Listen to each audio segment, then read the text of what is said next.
Good afternoon, ka-trippers. It's April 10, 15:50. Finally, nasa boarding gate na po kami. All clear with the immigration and all our baggages are checked in. Thank you so much, God. As you can see, ayan, marami. Full po yung flight namin going to Toronto. Prior departure, ka-trippers, mag-download po kayo ng eGov.ph app sa Play Store or kung ano po yung gamit nyo, Android, iOS. Tapos, dun po mag-register po kayo ng e-travel nyo. If may existing account na po kayo sa eGov.ph, create na lang po kayo ng new travel declaration. Provided, ka-trippers, ang sanitized pillow, blanket, and headphone per passenger during the flight.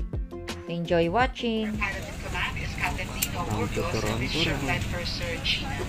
Our flying time is 14 hours and 35 minutes. We will now be showing you the safety features of this aircraft, the Airbus 350, in accordance with Philippine Civil Aviation regulations. We will be turning off the cabin lights. Mabuhay! Welcome on board this Philippine Airlines. Before settling down, be sure all carry-on items are securely stowed in the overhead compartment. During takeoff and landing. Fasten your seatbelt, insert the middle end into the bubble until you activate. Drop in front of you. When this happens, hold mask firmly towards you to start the flow of oxygen.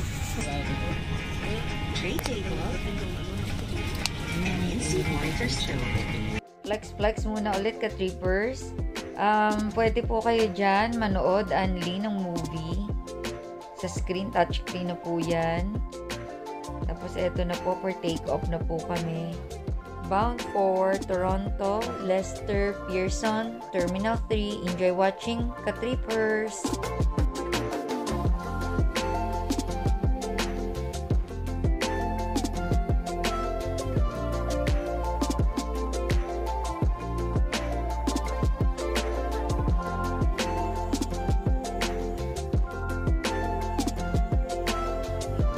Thank you, CIC Travel Services, for this smooth transaction. All-in package na po, including the Philippine travel tax. Yan po sa list yung payment details or payment fare details. Kontakin nyo lang po. Shout out Sir Lottie, Ma'am Bien. Thank you so much. At sa team nyo po.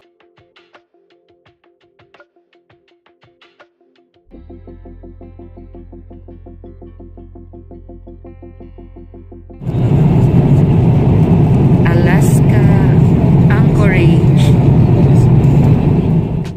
Shout out Ma'am Nebriha. Dawaten. Thank Kayo mga small talks natin while Wow. nasa Alapaa pa tayong tatlo. Ayun. Meron talagang pinapadalang angel palagi si God. Thank you so much. Toronto. Take care always. Leicester Pearson. Welcome to Toronto.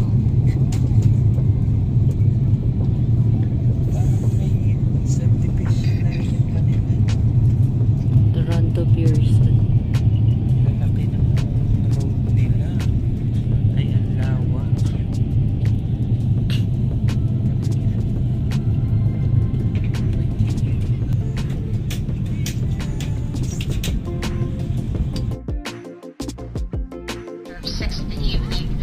The day today is the 10th of April, 2024.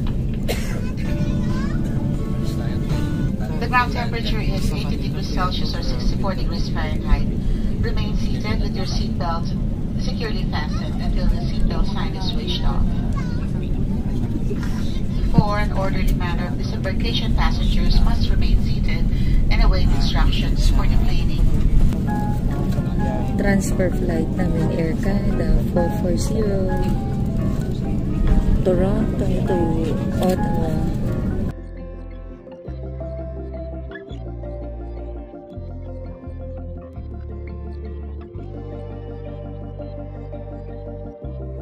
Top, you're sa Terminal 3. Thank you, ma'am. Thank you po. Thank you, sir.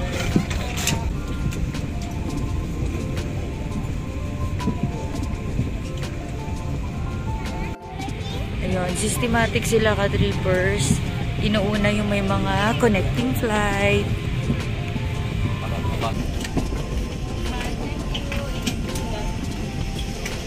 Thank you po. Landed. Canada. Touchdown.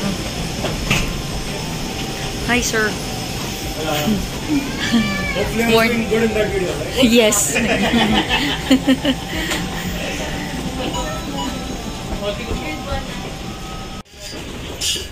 May mag-a-assist sa inyo, ka-trippers, pag bababa kayo dito. Say, pag may mga PWD or senior that need wheelchair, pwede po dito.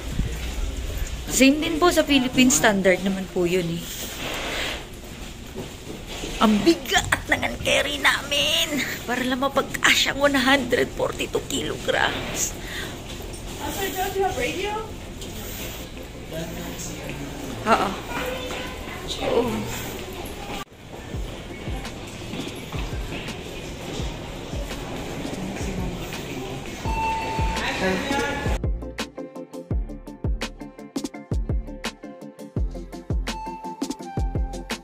So, hello guys.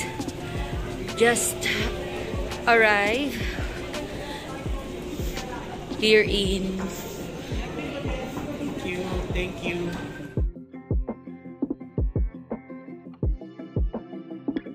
After deplaning ka-trippers, you will proceed to their kiosk para sa arrive can. But nag-CR muna kami para syempre mag-refresh. Haharap po kami sa immigration.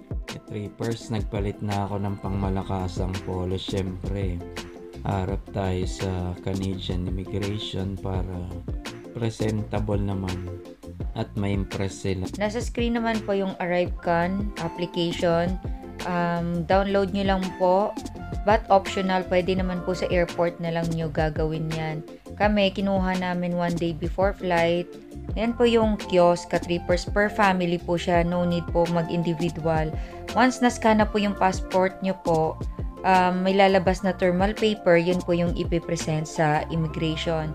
So, proceed na po kami sa immigration, ka-trippers. Ano si ma'am? Hello!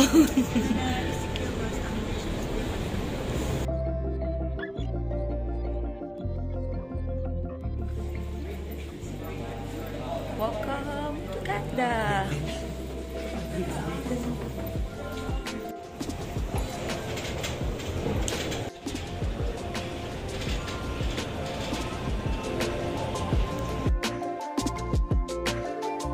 Ka-trippers, ito yung mga alternate kiosk. Say, hindi po kayo nakapag encode dun sa taas. Meron din po sa baba.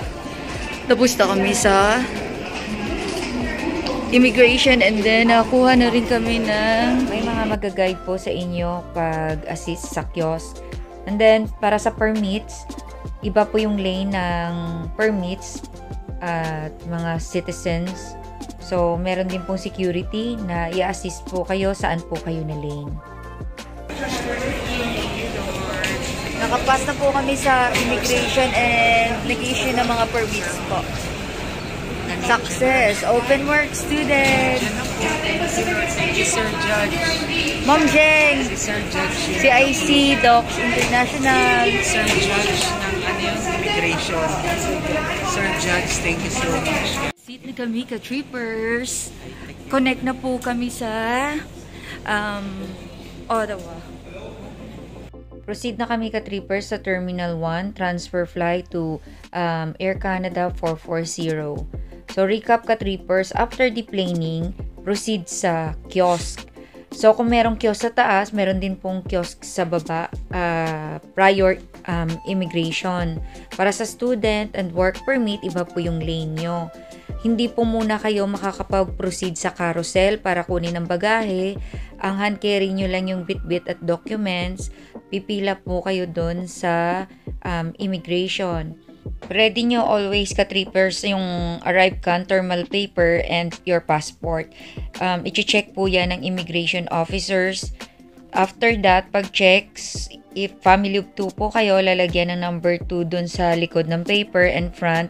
Then proceed po kayo sa loob ng office nila for issuance of student permit and work permit. Naka-line po kayo niyan. Then pag kinol po yung name nyo, yung next, punta lang po kayo per counter or cubicle. Tapos, doon na po sasabihin kung ano yung purpose mo. And then, sa amin po, ni-request lang po yung letter of acceptance, passport, how long we are married, tapos yung name ng school, years of study, and in Canada. So, nag-wait po kami ng about, max na po yun, 15 minutes kasi magpiprint pa si sir ng study and work permits namin. Tapos, double check at trippers bago kayo umalis. Lahat ng details, dates, lahat yon i-check nyo kung with co-op po kayo or kung saan po yung mga remarks, double check nyo lang po. After permits ka-trippers, proceed na sa carousel to collect your baggage.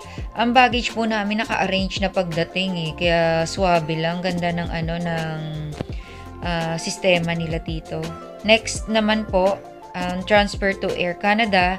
Dumaan pa po muna kami ng another immigration officer for declaration naman ng cash na dala namin. Say Canadian dollar or US dollars. Sila po yung fill up, then signature, provide nyo po yung address nyo here in Canada. Then ito na po, nag-transfer na po kami from Terminal 3 going to Terminal 1. Train lang po, free po yun. Punta lang po kayo sa door D.